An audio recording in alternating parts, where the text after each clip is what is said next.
Good morning student. आज म तिमीहरूलाई क्लास 9 को थ्योरम 2 पढाउन गइरहेको छु।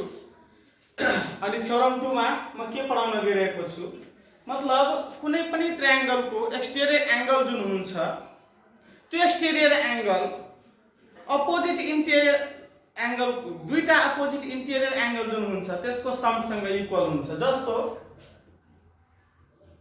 ए बी सी, जस्तो एबीसी एउटा के छ ट्रायंगल छ भाइ बहिनीहरु, विद्यार्थी भाइ बहिनीहरु एबीसी एउटा के छ ट्रायंगल छ। अनि यो ट्रायंगल मा के गर्ने भाइ बहिनीहरु कुनै एउटा साइडलाई प्रोड्युस गर्ने, बीसी साइडलाई चाहे एबी साइडलाई चाहे एसी साइडलाई कुनै एउटा साइडलाई प्रोड्युस गर्ने।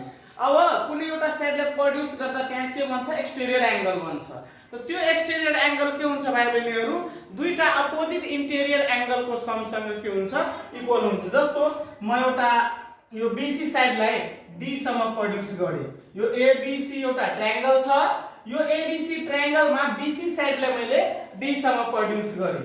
त डी सम्म जब प्रोड्युस गरे त यहाँ यो एक्सटेरियर एंगल बन्यो। यो एक्सटेरियर एंगल के हुन्छ भाइ बहिनीहरु दुईटा अपोजिट इन्टेरियर एंगल को समसँग इक्वल हुन्छ। त दुईटा अपोजिट इन्टेरियर यानी कि यसको अपोजिट मा एउटा यो इन्टेरियर एंगल भयो, यसको अपोजिट मा एउटा यो इन्टेरियर एंगल भयो। यो दुवै इन्टेरियर एंगल को समसँग यो एंगल के हुन्छ भाइ बहिनीहरु इक्वल हुन्छ। जस्तो यो ए डिग्री छ, यो बी डिग्री छ, यो सी डिग्री छ, यसको मतलब a equal to b plus c हुन्छ। एउटा अझै म एक्जाम्पल हेराउन गइरहेको छु। जस्तो P Q R, P Q R यो एउटा ट्रायंगल छ। यो ट्रायंगल मा क्यू आर साइडलाई यस सम्म प्रोड्युस गर्दा यहाँ यो क्यू पोइन्ट मा एक्सटेरियर एंगल बन्यो। यो एक्सटेरियर एंगल यसको दुईटा अपोजिट इन्टेरियर एंगल को समसँग इक्वल हुन्छ भन्नाले यसको अपोजिट मा एउटा इन्टेरियर एंगल यो छ, यसको अपोजिट मा एउटा इन्टेरियर एंगल यो छ। कुरा बुझ्यो विद्यार्थी भाइ बहिनीहरु?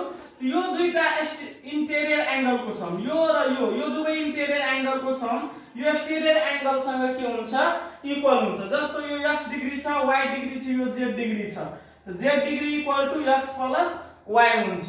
जस्तै फेरि पनि एउटा म एक्जाम्पल हेराउन चाहन्छु।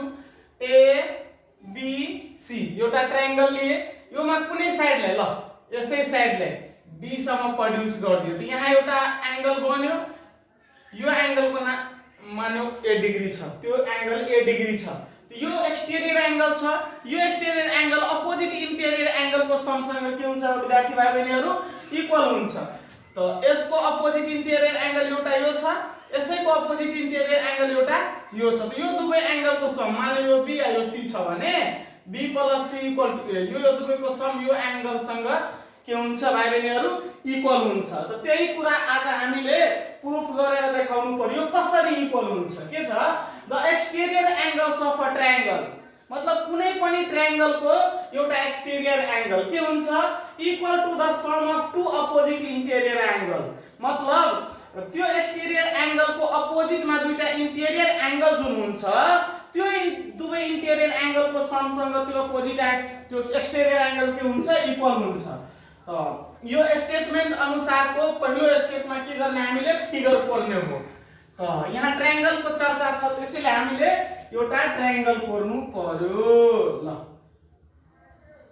ल ए बी सी एउटा ट्रायंगल मैले ड्रा गरे।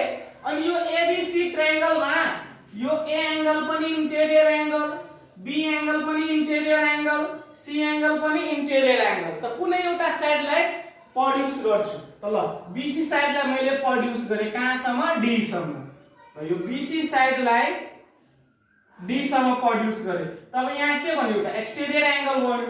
यो एक्सटेरियर एंगल के हुन्छ विद्यार्थी भाइ बहिनीहरु यसको अपोजिट मा दुईटा इन्टेरियर एंगल छ, त्यो इन्टेरियर एंगल को समसँग इक्वल हुन्छ। यानी कि यो एंगल र यो एंगल यसको अपोजिट इन्टेरियर एउटा यो हो, यसको अपोजिट इन्टेरियर एउटा यो हो, यो दुवैको समसँग यो एंगल इक्वल हुन्छ। कसरी हुन्छ त्यही कुरा हामीले प्रुफ गरेर आज हेराउनु पर्ने छ। त सबभन्दा पहिले जब हामीले स्टेटमेन्ट पढेर यहाँ फिगर कोर्यो, फिगर कोरिसकेपछि अब हामी के लेख्ने यहाँ गिवन लेख्ने। गिवन त गिवन मा के लेख्ने जुन कुरा यो फिगर मा छ त्यही कुरा हामीले लेख्ने। ल त angle ACD angle ACD is a angle ACD is an exterior angle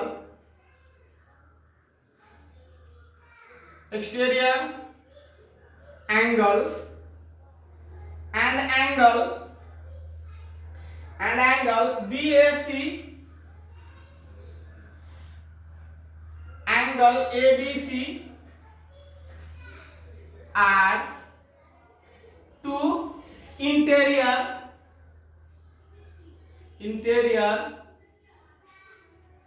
angles of triangle ABC.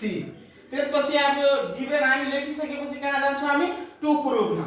अब टु प्रुफ लेखौँ हामी टु प्रुफ। त टु प्रुफमा के लेख्नु पर्यो जुन कुरा हामीले यहाँ प्रुफ गर्नु पर्ने छ। हामीलाई के प्रुफ गर्ने छ विद्यार्थी भाइ बहिनीहरु यो एक्सटेरियर एंगल यो दुवै इन्टेरियर एंगल को सँगसँग के हुन्छ इक्वल हुन्छ। त एंगल ACD इक्वल टु यो एंगल यो दुवैको सँगसँग इक्वल हुन्छ यानी कि angle BAC plus angle ABC। त angle BAC plus angle ABC।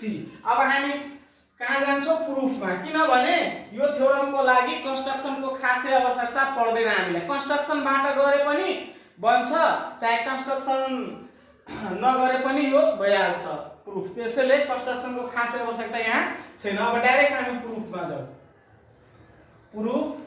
प्रुफमा गएपछि एकातिर के हुन्छ स्टेटमेन्ट एकातिर के हुन्छ रिजन।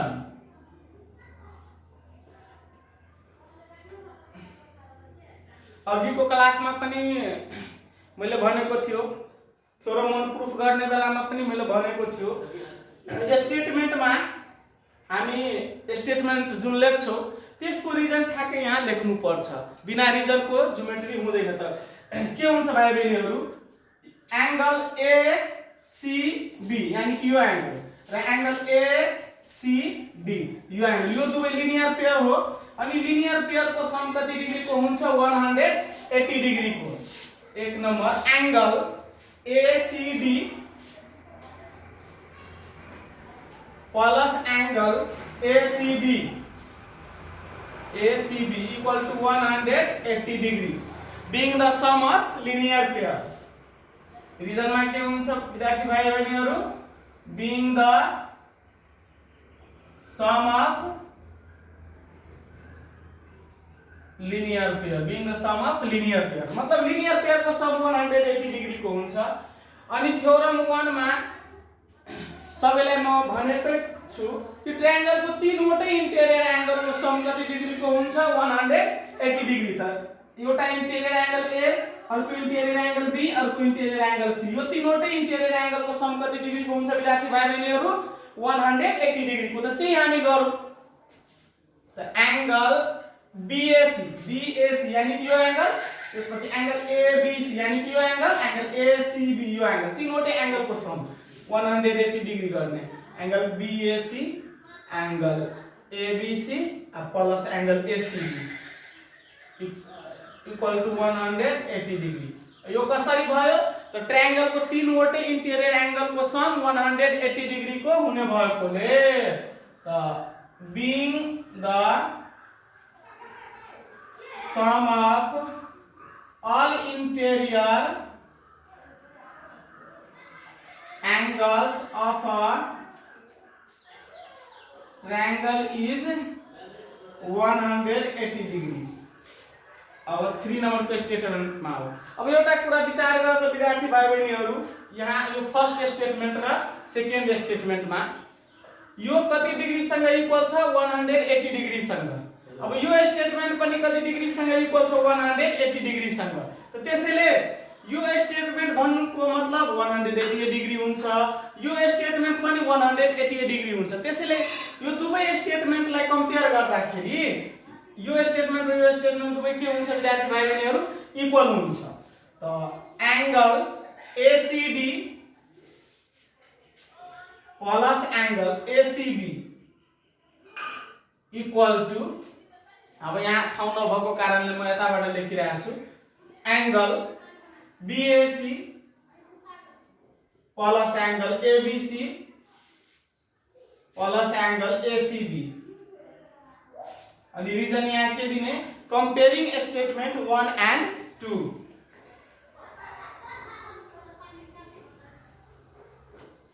Comparing statement 1 and 2। अब यसलाई सोलुसन गरौँ अर गरेर। दुवैतिर एकै किसिमको टर्म छ भने जसको साइन पनि सेम छ त त्यसलाई क्यान्सल गर्दा हुन्छ। त एंगल ACB इक्वल को यतापट्टि पनि छ, एंगल ACB इक्वल को उतापट्टि पनि छ, त दुवैलाई क्यान्सल गर्दा हुन्छ। त बाँकी के बस्यो angle ACB equal to angle BAC plus angle ABC। अब यही कुरा 4 नम्बरमा लेखो। जुन यहाँ हामी सोलुसन गरेर ल्याएको छौं ठ्याक्कै त्यही कुरा यहाँ 4 नम्बरमा लेखो। Angle ACD equal to angle BAC plus angle ABC। अनि यहाँ रिजन के दिने फ्रम स्टेटमेंट 3। फ्रम स्टेटमेंट 3 यहाँ के लेख्ने प्रूव्ड लेख्ने। जुन कुरा हामीले प्रूभ गर्न खोजेको थियो त्यति आइसक्यो। यही हो थ्योरम 2 को प्रूभ। यो प्रोसेसबाट हामी थ्योरम 2 प्रूभ गर्न सक्छौं। अब यसमा हिसाबहरु जुन छ त्यो भोलिको क्लासमा म तिमीहरुलाई हेराउँछु। आजको लागि यतिकै राख ल। धन्यवाद है।